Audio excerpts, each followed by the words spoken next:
Breaking news! Something is brewing inside the Baltimore Ravens organization that could shake up the entire secondary. There's a name floating around that's not just familiar, it's practically royalty in Baltimore football circles. A possible addition that could not only patch up a crucial hole but also rekindle memories of one of the greatest to ever wear purple and black. But before we move on, make sure you hit that like button if you're a true Ravens fan. It's always amazing to see fans of all ages supporting this team. And if you feel like it, comment, "Go Ravens," down below because this story is one you do not want to miss. Let's get right into it. The Baltimore Ravens are facing a significant problem in their defensive backfield after a major blow struck the roster. Safety Darius Washington suffered a torn Achilles during conditioning drills on May 13th. The MRI confirmed it, and it's an absolute gut punch for a player who was set to play a massive role this season. With the arrival of rookie sensation Malachi Starks, the plan was to use Kyle Hamilton as a versatile chess piece, moving him around to exploit offensive weaknesses. Washington's injury jeopardizes that flexibility. Now here's where things get really interesting. Word around the league suggests that the Ravens are eyeing a potential trade for none other than Trey Taylor, the cousin of Ravens legend Ed Reed. Yes, you heard that right. The bloodline connection is real. Trey Taylor, a promising young safety currently with the Las Vegas Raiders, could be heading to Baltimore if the front office decides to pull the trigger. Trey Taylor isn't just some random name riding on family connections. This kid has real pedigree. Drafted in the 7th round of the 2024 NFL Draft by the Raiders, his rookie season was mostly spent on injured reserve until October 12th, after which he played sparingly, mostly on special teams. But anyone who followed his college career knows the ceiling is sky high. He was the winner of the 2024 Jim Thorpe Award, which is given to the best defensive back in college football. That's not a fluke. This is a player who has shown instincts, football IQ, and ball-hawking skills that eerily mirror the legendary Ed Reed. Even more fascinating is how tight his relationship with Ed Reed truly is. This isn't a distant family connection. Trey Taylor goes to Ed for advice all the time. Post-game breakdowns, film study, mental approach, everything. They sit down and talk for 30 minutes to an hour, dissecting plays, quarterback tendencies, and defensive reads. Taylor has said himself that Ed helps him understand how to manipulate quarterbacks, bait them into throws, and process what's happening at the line of scrimmage. If that doesn't scream Ravens DNA, I don't know what does. During his college years at the Air Force Academy, Trey Taylor showcased exactly why scouts had him on their radar. Over 3 seasons, he racked up tackle totals of 62, 69, and 74, showing a willingness to get physical. He tallied over 13 pass breakups, more than 6 interceptions, and even notched 7 tackles for loss. He's not just a coverage guy. He's physical, disciplined, and has the versatility to fit multiple schemes. So why would the Raiders even consider letting him go? It comes down to timing and change. Las Vegas brought in a completely new leadership group this offseason, a new general manager, new head coach, the works. With that overhaul, they stacked up their safety room, signing Jeremy Chinn, Lonnie Johnson Jr., and Jonathan Sutherland. That's a crowded depth chart. Taylor,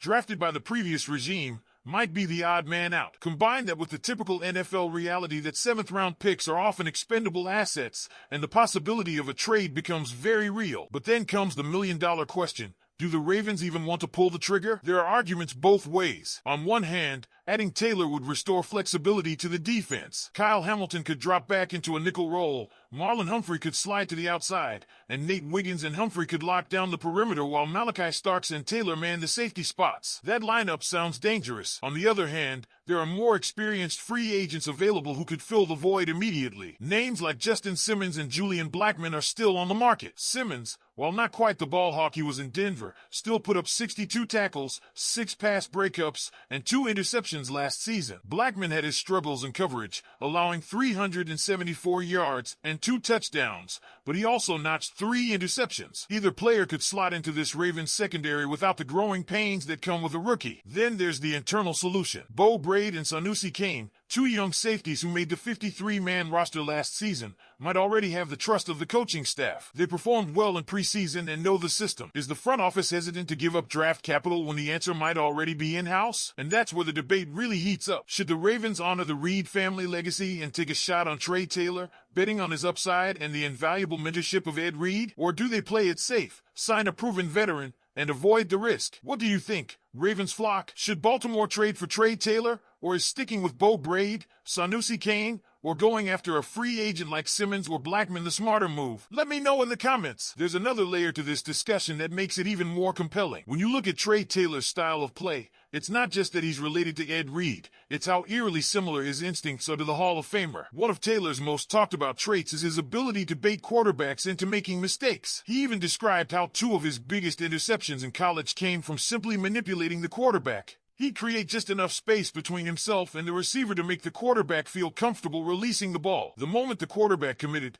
Taylor would explode toward the ball, making the kind of play that immediately brought flashbacks to Ed Reed's legendary film sessions. This is exactly the type of player that fits the Ravens' defensive identity. Smart, opportunistic, and instinctive. He thrives in situations where he can read the offense, diagnose plays, and jump routes. For defensive coordinator Zach Orr, who's looking to create a versatile, aggressive defense in 2025, Trey Taylor's skill set would be like handing him an extra tool in his toolbox. But let's also address the obvious concern. If Taylor is so promising, why hasn't Las Vegas committed to him? That's where the uncertainty creeps in. While his college tape is impressive, his NFL sample size is tiny. Spending most of his rookie season on injured reserve didn't help. Plus, when a new coaching staff comes in, as happened in Las Vegas, they tend to favor players they picked, not the previous regime's selections. Add in the fact that they signed 3 safeties this offseason, and it starts to feel like Taylor could be viewed as expendable. For the Ravens, the risk isn't insignificant. You'd likely be giving up a late-round draft pick,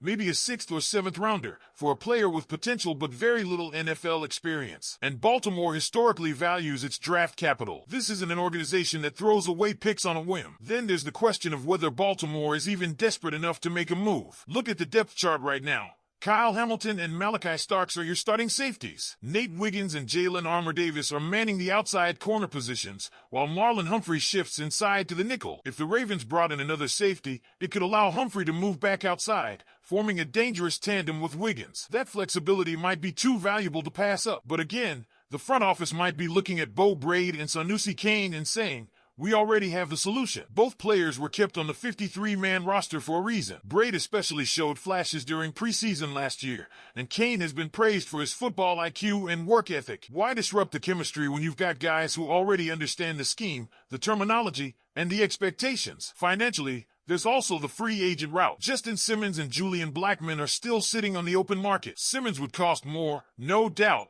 but he brings a decade of experience, leadership, and Pro Bowl caliber play. Blackman, though inconsistent last year, has shown flashes of being a playmaker. Either one could walk into the building tomorrow and be ready to contribute immediately. No growing pains, no learning curve. Yet, the allure of Trey Taylor isn't just about filling a need. It's about the story, the legacy. Imagine the headlines: Ravens trade for Ed Reed's cousin. The emotional pull of bringing in someone mentored directly by one of the greatest defensive players in NFL history is real. The fans would rally behind it. The locker room would feel that energy. It's the kind of move that transcends X's and O's. But is that enough? Or should the front office maintain discipline, keep the players it has developed, or invest in a proven veteran? This is the dilemma that Eric DeCosta and John Harbaugh now face. Do you bet on potential, pedigree, the intangibles of legacy? Or do you prioritize certainty and proven production? I leave that question to you, Ravens flock. What would you do if you were in charge? Would you push for a trade and bring Trey Taylor to Baltimore? Or would you stay the course with Bo Braid, Sanusi Kane,